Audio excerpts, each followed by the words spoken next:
Alright, so it's been 10 years since The Legend of Korra has finished, and as much as I want to talk about the impact as well as some of the most outstanding moments that this show has given to us, I have to address some of the pushback and criticism that this show has been gotten these past 10 years. The Korra hate has been strong throughout these years. Some of the points are really well valid and you can agree with. Others are just plain dumb and just stupid. One video that really stood out to me is a video by Tony Satoshi that's called Legend of Korra is Garbage. You see, Tony represents your average Korra hater. For a lot of the points he makes in that video is something that you see that's common in that crowd. So I think it's best for me to debunk most of his points. So let us begin. Legend of Korra, she got beat up. I mean, Every episode. I mean, up and down. Every season, it was like, God damn. So, I mean, what? You don't want your hero to get beat up? Like, I don't understand this criticism. I mean, you can say Aang has got beat up multiple times in the show. Any good show of a shonen protagonist, well, I hate to say shonen because Korra is not a shonen anime, but the point is any show that has a protagonist is going to get beat up. So, I don't know. This criticism is very ridiculous. I don't really think it needs to be addressed, but just to show you kind of where they're coming from, you know, that gives you a start right there.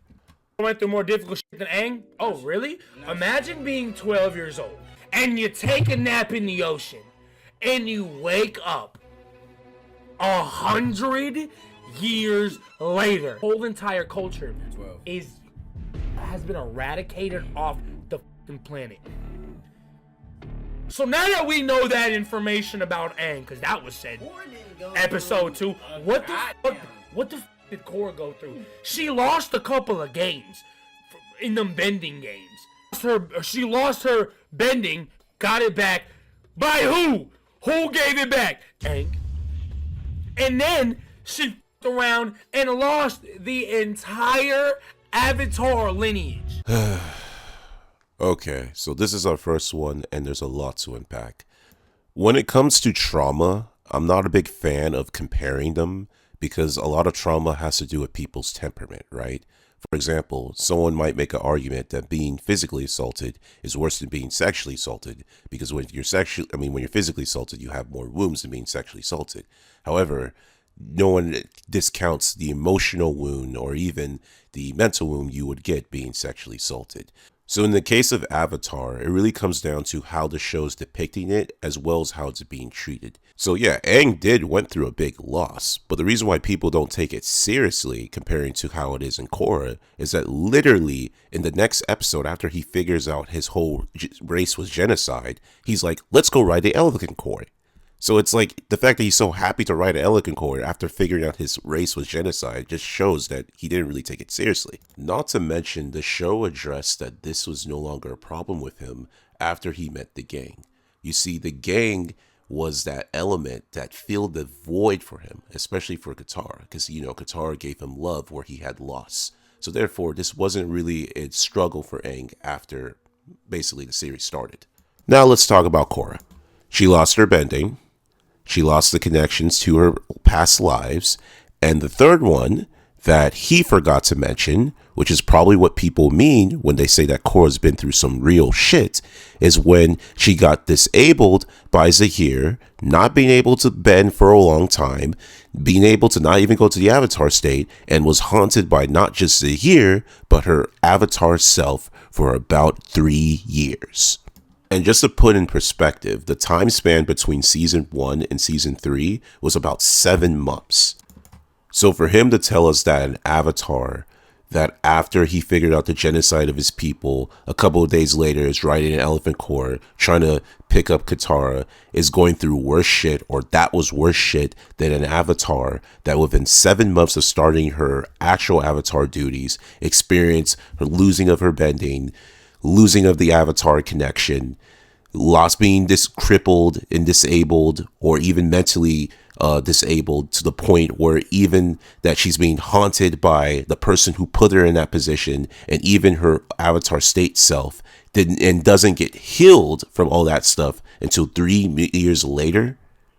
just shows that the Korra hate blinds people from reality. I mean, this is off and way wrong in many levels. And now that we mentioned the loss of the Avatar connection, one thing I want to address is this double standard I see about Korra losing the Avatar connection. You see, a lot of people like to blame Korra and not Unalaq for the loss of past lives, but meanwhile don't blame Aang for losing almost the whole Avatar lineage because he wouldn't let go of his affection for Katara. Now, I believe the two reasons why this double standard exists has to do with presentation and aftermath. The way it was presented in Avatar was that Aang was cheap-shotted after being in the Avatar state, and then immediately he was healed by some magically healing water that recovered the whole Avatar connection thing. Meanwhile, in Korra, the way it was presented was that Korra was in a tug-of-war, and then out of nowhere, Vaatu just grabbed the freaking Rava from her, and after grabbing Rava was getting whipped to the point where she get destroyed, and after that, after they defeat Vaatu, no longer they can have the Avatar connection again. Either way, it's still not right for people to blame her and not blame Unalaq for the loss of the Avatar connection.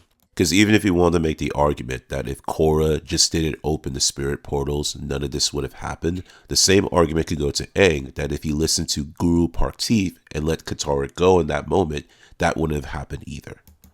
How do you not know you have poison in your body for the whole series? And Toph goes, yeah, you got that shit in you. And she goes, what are you talking about, Toph? And then Toph fucking... But that's what I'm saying. So yeah, this goes back to him not remembering the events that happened at the end of season 3. Because I mean, when someone's disabled and then are like mentally just not stable, especially in the bending world, it's not a far-fetched for someone to go through that and not be able to notice that metal's in her body. But another thing that adds on to this was there was a scene where they were trying to get the metal in her body, and even Toph mentioned that maybe there's a part of her that didn't want to get the metal in her body. The point is the metal is a metaphor to her trauma, and her having a hard time not seeing it as well as letting it go is just a symptom of that. So this is more evidence that he misremembers these scenes because, again, it wasn't Toph who got it out, it was Korra.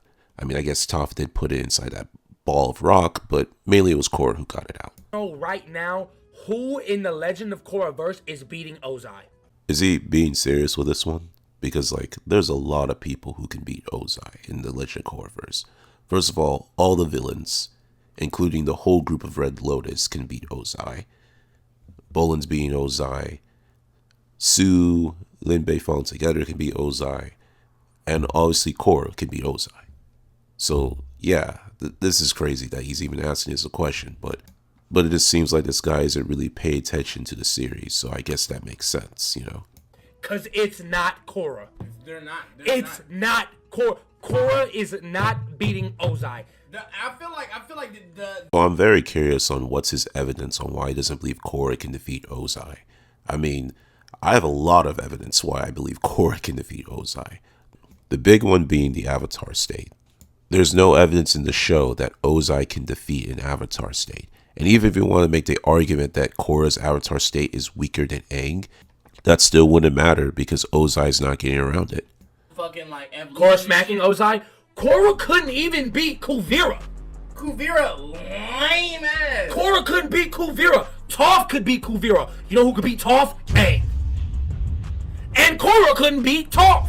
I don't know if this guy's autistic or just keeps on forgetting that the fact that Korra was again mentally disabled and recovering from being physically crippled in the beginning of season 4, but clearly Korra in her full power can defeat them.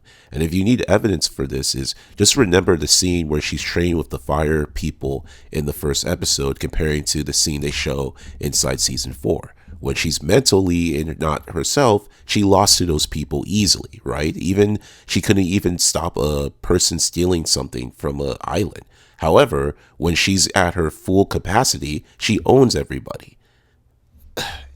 Again, this shows us at the end of the series that she can defeat Kuvira. Like, she literally was holding back against Kuvira, and Kuvira understood that. But I don't know, man. It's just, I'm surprised nobody corrected them here or no pushback here. But I don't know. Maybe these people are just autistic or something. I don't know. Aang had a summer to do this shit. He did do that. I'm talking about it was years upon years where Korra finally won a battle. What? Wait, what? So part of me at this point really doesn't want to respond to this video because clearly all these conclusions comes to the fact that these people clearly have not really paid attention to the show and misremembered things that happen. That or they're on the spectrum. However, when I see this comment like this that says nothing but facts and there's no strong pushback, I have to do my due diligence and just correct everything that people are just being misinformed here. So I'm just going to play some quick B-roll of Korra winning battles from season 1 to season 3. I don't want to show every battle because clearly that would be too long. But if you don't see these as wins, I don't know what to tell you. Maybe you need to talk to your therapist or something, that you've been traumatized by Korra and you're blinded by all these W's she's been getting. And if Aang fought Vaatu, he would have learned the story of Rava, and Aang would have been like, oh bet, Rava, me and you are like this now. Let's go handle Vaatu. And it would have been a wrap. I feel like this one's the most interesting point to me because at first I was on board with him and I did agree with the idea that Aang could probably defeat Vaatu. And if it's just Vaatu alone, sure. However, the big thing that he's forgetting is Unalaq. And if it's Aang fighting Unalaq and Vaatu, I actually don't see him winning in this one.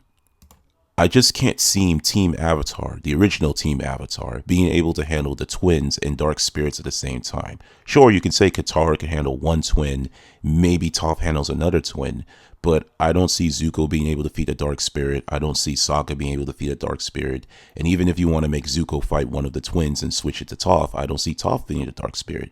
So if that's the case, I think the events where we're going to have Una Vaatu would still occur. Not to mention, Aang's fighting strategy has always been avoid and evade. So that's going to give Unalaq the advantage to be aggressive when he wants to fight him. And it seems like the only way they can defeat Una Vaatu is if they kill Unalaq. But that's an interesting question. Will Aang be willing to kill Unalaq? He wasn't able to kill the Fire Lord. He wasn't even able to kill Yakone. So what makes you think he's going to defeat or kill Una Vaatu? Yeah, it's an interesting one. I really don't think he's going to do it. I mean, if he does it, that would be a change of his character. But it's just seen in the show. There's no track record that Aang's willing to kill someone for the sake of the world. So, yeah, they're losing. Not like anything that I said was wrong. It's not like anything that I said I'm tripping in. That's just what it was with The Legend of Korra. I mean, he's not wrong if you're watching the show through like just a bunch of clips, or maybe you're very low on the spectrum. However, if you really actually were watching the show, forget it, let's move on from this. Despite my frustration with the conclusions that people like him make about this series, I actually don't blame them for the misunderstanding of how the series works. You see, Legend of Korra looks like your typical shonen anime, but it doesn't follow the power logic as typical shonen animes would go. Instead, Legend of Korra is more similar to like the DC comics, where if you just give the most powerful character kryptonite, they will fall despite their power. Which is why we see multiple times Korra failing despite her having the Avatar state. I mean, this is also the reason why Azula was able to shot Aang with lightning even though he was in the Avatar state. But again, if we made it like anime logic or went by their logic, oh, Azula is stronger than Aang because she was able to get off Aang using lightning bending while using the Avatar state. But no Korra hater will ever make that claim because at the end of the day, they're not blindsided when it comes to Avatar Last Airbender, but they're only blindsided when it comes to Korra. Context matters with Avatar Last Airbender, but context doesn't matter when it comes to Legend of Korra. Finally, I want to talk about Legend of Korra as a whole, since this technically is a retrospective video. You know, when Legend of Korra ended 10 years, I was not a big fan of the ending, and I was part of the Korra hate, making fun of jokes on, oh, they just made her gay, this was a stupid ending, Avatar Last Airbender had a better ending. But after rewatching it a couple of times, I just learned to appreciate for what the show really is, and I've learned that a lot of my hate and disappointment just came from the fact that it's not Avatar Last Airbender. And even though I get that Avatar Last Airbender was its prequel, we still gotta understand that most Western shows, or even shows in that genre, are not Avatar Last Airbender. I mean, the flaws I see in Legend of Korra are some flaws I see in Naruto and even Arcane, But despite that, you don't see the fan bases of them really getting on them and saying the show is horrible and destroyed everything that they love. But because Legend of Korra is a sequel to a show that people love like Avatar Airbender, it has a different double standard. Despite these critiques, I still believe this is one of the most influential shows as well as genre-bending shows that came out in the mid-2000s. Just to make it clear, there's nothing wrong for people not to like Legend of Korra. I get it, if that's a preference people have, that's totally fine. All I'm saying is that if you're going to have this kind of energy and hate animosity towards Korra, I want the same hate animosity towards shows like Dragon Ball Z and Naruto, because both of these shows, or all of these shows in general, are flawed things that influence the genre that it was in, and that's the reason why people love it, because it really pushed what people see in animation and why people love these kind of genre shows today.